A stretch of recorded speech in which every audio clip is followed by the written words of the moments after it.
Hey friends, in today's video, I'm showing you how I turned Dollar Tree building circles into beautiful, bold journal dangles.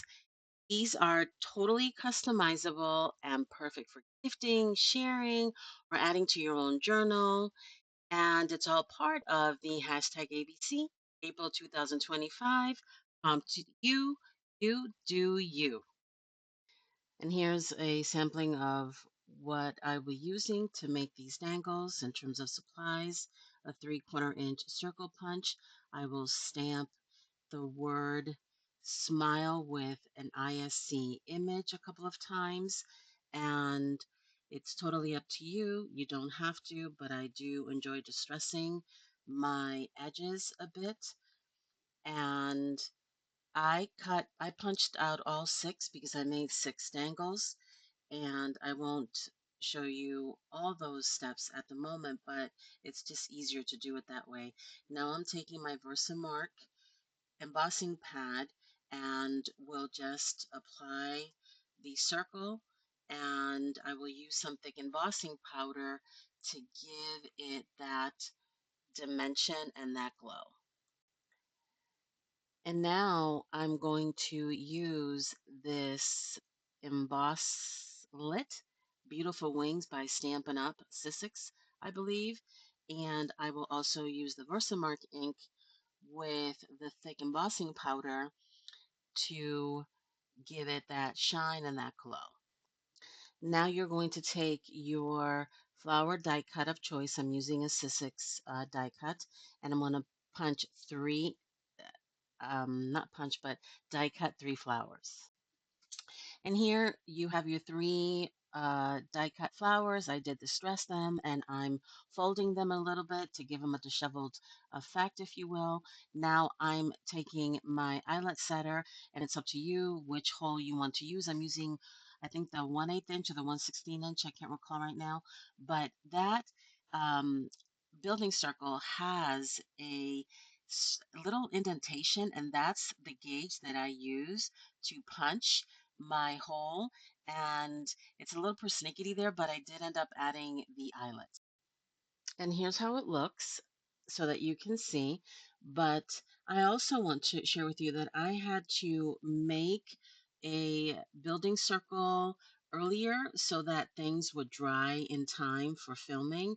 And here I added the little bail, I think they're called, and that needs a good 6 to 12 hours to dry. So I'm showing you here that I did make another hole and I'm adding another eyelet, and it's important to let things dry.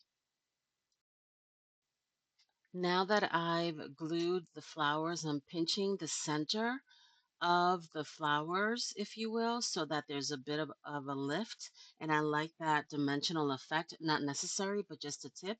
And now I will add the circle with the ISC stamped smile.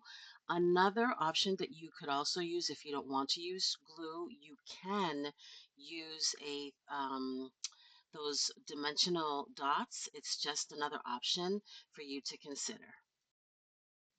And here I chose to add a couple of jump rings with a charm and a bead. I love that charm that says I love crafting. And I will add that little embossed butterfly that has the silver tiny brad in the middle. I do add a little bit of art glitter glue because it does tend to dry, in my opinion, a lot quicker than the 3-in-1 glue. Next, the best part is that on the back of these dangle cards that I've added lines to them so that you can write your personal notes, scripture, or encouraging message. I am using this envelope notch punch, and will show you how I will punch another hole so that everything falls into place. So you want to move that little flap towards the back, punch your hole. You'll feed it through the bead chain through the bail, and then you'll feed it through that hole on your dangle card holder, and the lines as you see are on the back, and these will be available on my Ko-fi. I hope this inspires you to create with what you love and put your own twist on it, whether it's a faithful dangle, journal gift, or a fun Dollar Tree hack. Remember, you do you. Don't forget to like, comment, and tag me if you make one. I can't wait to see your spin on this. Take care. Happy creating.